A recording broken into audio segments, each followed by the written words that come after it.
আসসালামু আলাইকুম, সবাইকে স্বাগত জানাচ্ছি বিডিফিউস ইনফোটেনমেন্টে। আপনাদের সঙ্গে আছি আমি ফাহাদিয়া মিতো।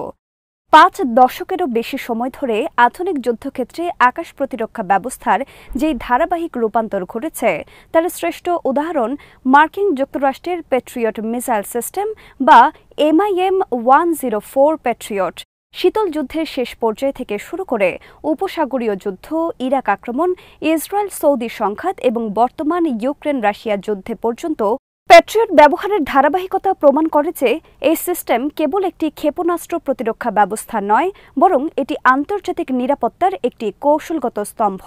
৫টি প্রধান অংশ launcher, radar, engagement, control station, power plant ও ক্ষেপণাস্ত্র একত্রে প্যাট্রিয়টকে একটি মোবাইল, বহুমুখী, স্বয়ংক্রিয় এবং উচ্চ নির্ভরতার প্রতিরক্ষা ব্যবস্থায় পরিণত করেছে।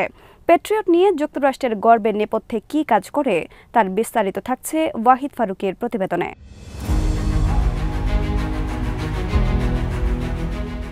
প্যাট্রিয়ট প্রথমে জন্ম নেয় আমেরিকার surface two air missile development বা SAM-D কর্মসূচির অংশ হিসেবে। ১৯৬০-এর দশকে যুক্তরাষ্ট্র বুঝতে পারে যে সোভিয়েত ইউনিয়নের তৈরি দ্রুতগামী বিমান ও ব্যালিস্টিক মিসাইল থামাতে গতানুগতিক নাইক হারকিউলিস বা হক সিস্টেম আর যথেষ্ট নয়। তাই একটি উন্নত রাডার নির্ভর, স্বয়ংক্রিয় নির্দেশনা সম্পন্ন এবং দীর্ঘ পাল্লার প্রতিরক্ষা ব্যবস্থা তৈরির দরকার ছিল। প্রথম পরীক্ষা হয় ১৯৬৯-৭০ সালে এবং ১৯৭০-এর দশকে এতে TVM বা ট্র্যাক ভিয়া মিসাইল প্রযুক্তি যুক্ত হওয়ার পর এটি প্যাট্রিয়ট নামে পরিচিত হয়। ১৯৮০ সালে পূর্ণ উৎপাদনে গিয়ে ১৯৮২ সালে মার্কিন সেনাবাহিনী প্রথম ব্যাটালিয়ন সক্রিয় করে।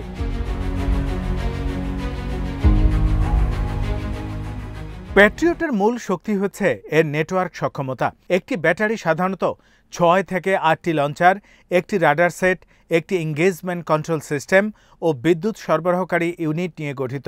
রাডার সেট AN/MPQ-53/65 একদিকে আকাশসীমায় স্ক্যান করে লক্ষ্য শনাক্ত করে, অন্যদিকে ইনকামিং ক্ষেপণাস্ত্রের গতি, উচ্চতা ও দূরত্ব নির্ধারণ করে, আবার একই মুহূর্তে লঞ্চ হওয়া প্যাট্রিয়ট মিসাইলকেও ট্র্যাক করে। PAC-2 সংস্করণে এটি লক্ষ্যবস্তুকে আলোকিত করে যাতে TVM নির্দেশনার মাধ্যমে ক্ষেপণাস্ত্র নিজের অবস্থান সংশোধন করতে পারে।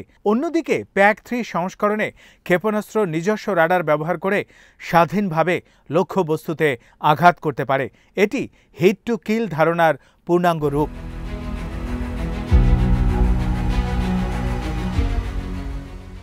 প্যাট্রিয়ট ক্ষেপণাস্ত্রের বিবর্তন আধুনিক এয়ার ডিফেন্স প্রযুক্তির গতিপথ বুঝতে সাহায্য করে।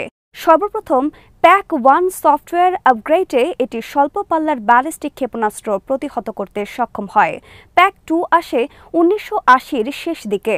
এর লম্বা, ভারী ও শক্তিশালী HE ফ্রেগ ওয়ারহেড বিমান ও ক্ষেপণাস্ত্র দুই ধ্বংস করতে সক্ষম। এটি ১৭ ফুট দীর্ঘ, ৯০০ কেজি ওজনের এবং ২০০ পাউন্ডের উচ্চ বিস্ফোরক বোমা বহন করে।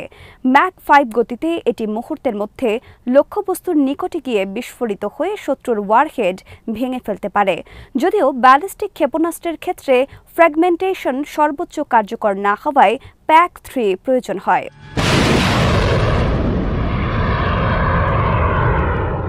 PAC-3 হল প্যাট্রিয়টের সবচেয়ে বিপ্লবাত্মক সংস্করণ। এটি আঘাত করে সরাসরি লক্ষ্যবস্তুর গায়ে, হিট টু কিল।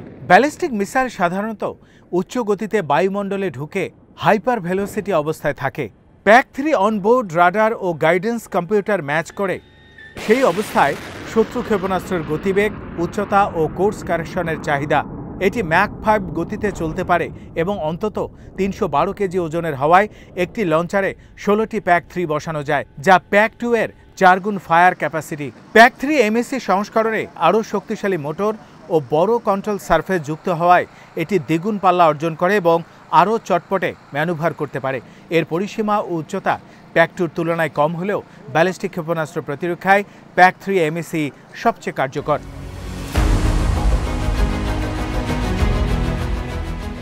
প্যাট্রিয়টের অপারেশনাল কনসেপ্টে রাডারের ভূমিকা অত্যন্ত গুরুত্বপূর্ণ। AN/MPQ-53 এবং পরবর্তী MPQ-65 সংস্করণগুলো ফেজড অ্যারে রাডার, অর্থাৎ অ্যান্টেনা না ঘুরিয়েও ইলেকট্রনিকভাবে বিম নির্দেশনা পরিবর্তন করা যায়। অর্থাৎ এটি একই সাথে 100টি টার্গেট ট্র্যাক করতে এবং 9টি মিসাইলকে গাইড করতে পারে। প্যাট্রিয়ট রাডারের রেঞ্জ প্রায় 100 কিলোমিটার, যা ব্যাটারি মোতায়েন অঞ্চলের চারপাশে একটি বড় গম্বুজাকৃতির প্রতিরক্ষা বলয় তৈরি করে। রাডারের উন্নত ACCM ক্ষমতা এটিকে ইলেকট্রনিক যুদ্ধ পরিবেশেও টেকসই রাখে। নতুন GAN-AES রাডার যুক্ত হলে ও রেঞ্জ টার্গেট ডিসক্রিমিনেশন ক্ষমতা আরও বৃদ্ধি পাবে।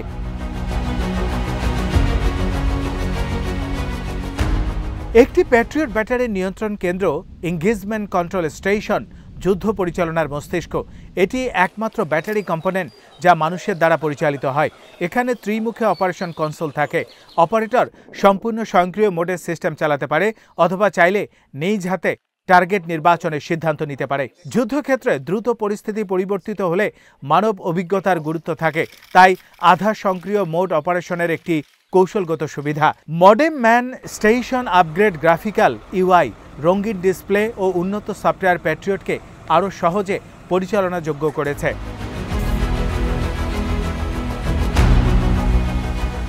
প্যাট্রিয়টের কমান্ড অ্যান্ড কন্ট্রোল স্থাপত্য আধুনিক মাল্টিলেয়ার্ড এয়ার ডিফেন্স ডক্ট্রিনের মূল কাঠামো।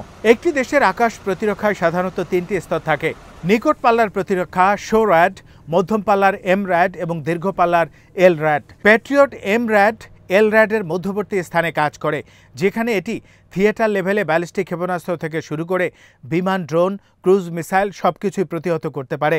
PAC-3 MSC যুক্ত হলে এর TBM প্রতিরক্ষা ক্ষমতা দ্বিগুণ হয়। আর নিকটবর্তী স্তরে NASAMS বা IRIS-T এবং সর্বোচ্চ স্তরে থার্ড থাকলে একটি দেশ পূর্ণাঙ্গ আকাশ প্রতিরক্ষা ঢাল পায়।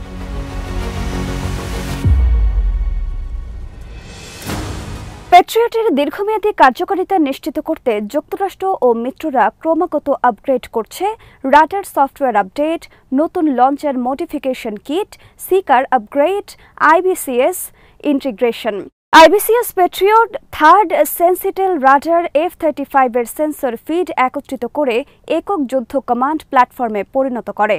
এটি ন্যাটো কাঠামোতে আরও সম্প্রসারিত হলে ইউরোপের আকাশ প্রতিরক্ষা এক অভূতপূর্ব সমন্বয় তৈরি করবে।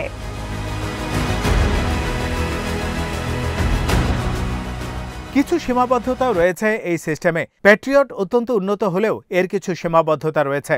রাডারের 120 ডিগ্রি স্ক্যান আর্ক সর্বদা 360 ডিগ্রি কভার দিতে পারে না, যদিও AES রাডার তা সমাধান করেছে। এছাড়া ব্যাটারি মোতায়েন ও প্রস্তুতি নিতে কিছুটা সময় লাগে, যেটা অত্যন্ত মোবাইল অপারেশনাল থিয়েটারে চ্যালেঞ্জ হতে পারে।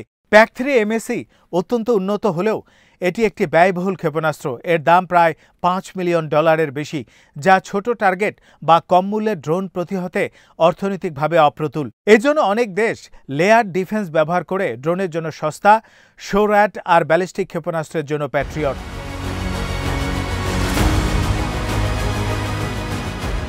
সব বিবেচনায় প্যাট্রিয়ট মিসাইল সিস্টেম বর্তমান বৈশ্বিক নিরাপত্তা স্থাপত্যের একটি কেন্দ্রীয় স্তম্ভ। এর উন্নত রাডার প্রযুক্তি, নেটওয়ার্ক কমান্ড সিস্টেম, একাধিক ক্ষেপণাস্ত্র বিকল্প এবং প্রমাণিত কমব্যাট রেকর্ড এটিকে বিশ্বের অন্যতম নির্ভরযোগ্য theatre air and missile defence সিস্টেমে পরিণত করেছে।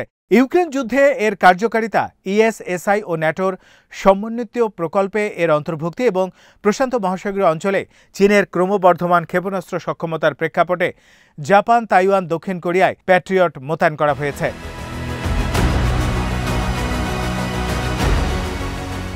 সব মিলিয়ে প্যাট্রিয়ট কেবল একটি সামরিক উপাদান নয়, বরং মহাশক্তিগুলোর কৌশলগত প্রতিযোগিতা, আঞ্চলিক স্থিতিশীলতা, মিত্র সমন্বয় এবং প্রযুক্তিগত আধিপত্যের প্রতীক। অতএব প্যাট্রিয়ট একটি ইভলভিং সিস্টেম, যুদ্ধের চাহিদা, প্রযুক্তির অগ্রগতি এবং ভূরাজনৈতিক বাস্তবতার সাথে তাল মিলিয়ে যা অবিরত আপগ্রেড হচ্ছে।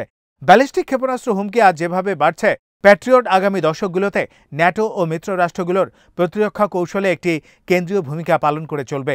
এটি প্রমাণ করে যে একটি দীর্ঘ পাল্লার বিমান ও ক্ষেপণাস্ত্র প্রতিরক্ষা ব্যবস্থা কেবল যুদ্ধক্ষেত্রের প্রযুক্তি নয়, বরং আন্তর্জাতিক সম্পর্কের ক্ষমতা সমীকরণেও সমানভাবে প্রভাব বিস্তার করতে পারে।